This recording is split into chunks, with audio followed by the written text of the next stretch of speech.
We see that we are sanctified by the truth. Nakita natin. Wala nang bang magpapabanal kundi katotohanan kaya hindi dapat tayo mabuhay sa kasinungalingan. Kaya ng illustration kanina, ang pamilya nga yan, pamilya.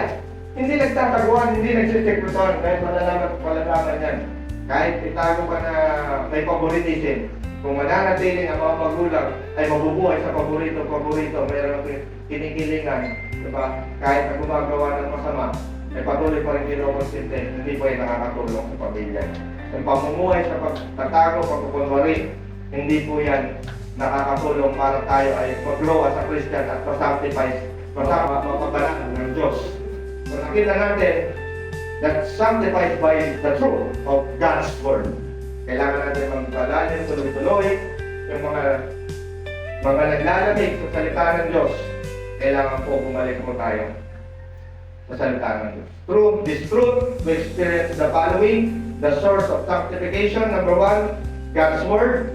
Number 2, the power of truth, transformation, paganda pa ng paganda. Number 3, the results of sanctification, holy living, pabanal na pabanal ang nakikita sa kanyang lifestyle. Dear brothers and sisters, let us grasp the profound significance of being sanctified by the truth found in God's Word. It is through His divine truth that we are set apart, made holy, and transformed into the image of Christ, our Lord. The Bible is not merely a collection of ancient writings. It is the living and active Word of God, powerful and capable of changing hearts and lives. As we immerse ourselves in Scripture, allowing it to penetrate our hearts and minds, we undergo a continual process of sanctification. Tuloy-tuloy po tayong pababanalin ng Panginoon, becoming more aligned with God's will. Tuloy-tuloy natin mauunawaan ang kalooban ng Diyos sa buhay natin, yung purpose na sa buhay natin for our lives. Let us commit.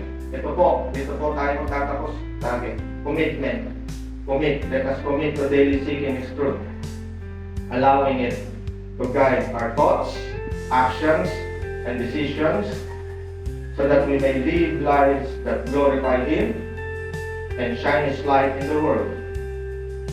May we always remember that true sanctification comes from embracing, pagyakap po, and living out the truth of God's Word.